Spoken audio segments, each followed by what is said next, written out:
Bonsoir et bienvenue dans cette nouvelle vidéo.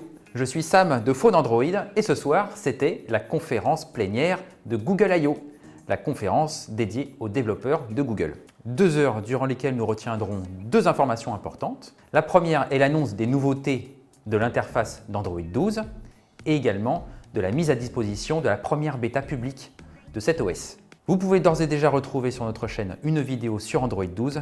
Nous ne saurions trop vous conseiller d'aller y jeter un œil.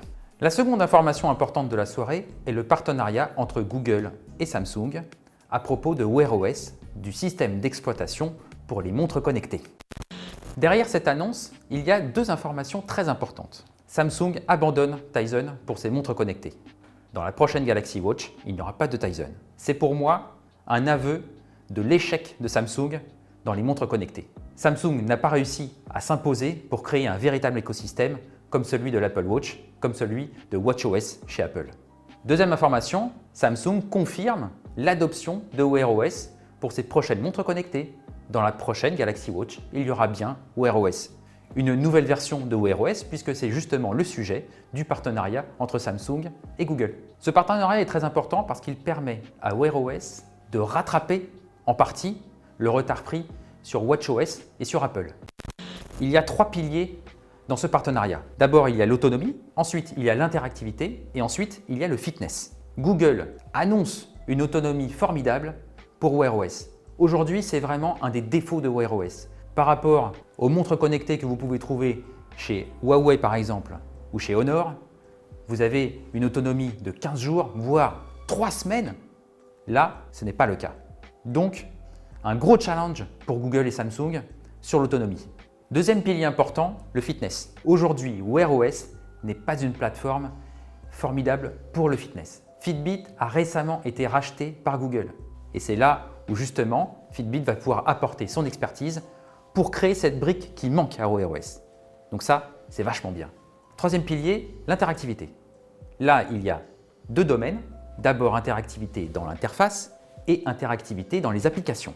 Google a décidé de changer l'interface, d'améliorer cette interface, de la rendre plus fluide. Par exemple, il y aura un bouton. Quand vous appuyez 2 fois dessus, vous pourrez passer d'une application à une autre. Et ça, c'est vachement bien, c'est vachement pratique. Aujourd'hui, ce n'est pas le cas. L'interface de Wear OS adoptera également Material Design, celui que vous retrouvez dans Android. Il y aura donc une homogénéité dans l'expérience offerte par Wear OS et par Android. Bravo, ça c'est vachement bien. Côté application, Google annonce un vrai renforcement de l'offre applicative pour Wear OS. Google va d'abord améliorer son offre logicielle pour Wear OS en améliorant les applications existantes comme Maps, comme Pay, comme Google Assistant. Et il va y en avoir de nouvelles. YouTube Music par exemple va arriver sur Wear OS et va permettre aux utilisateurs d'écouter de la musique même sans smartphone. Ce que vous pouvez déjà faire aujourd'hui sur WatchOS, sur une Apple Watch, mais que vous ne pouvez pas faire encore sur Wear OS. Google annonce aussi que les développeurs tiers auront de nouveaux outils pour mieux s'intégrer dans l'interface de Wear OS. Ça veut dire que les développeurs pourront créer des écrans spécialisés, rien que pour eux, et qu'il sera facile d'utiliser. Ça aussi, ça c'est vachement bien. L'une des grandes forces de Wear OS, ça sera évidemment son ouverture. Contrairement à WatchOS qui est exclusif à Apple, Wear OS pourra être utilisé par tous les constructeurs de smartwatch. Le système d'exploitation ne sera pas exclusif ni à Samsung, ni à Google, ni aux 2. Les 2 partenaires invitent d'ailleurs toutes les autres marques à venir les rejoindre dans l'écosystème Wear OS. Le but est évidemment d'aller chercher Apple et les parts de marché de la firme de Cupertino.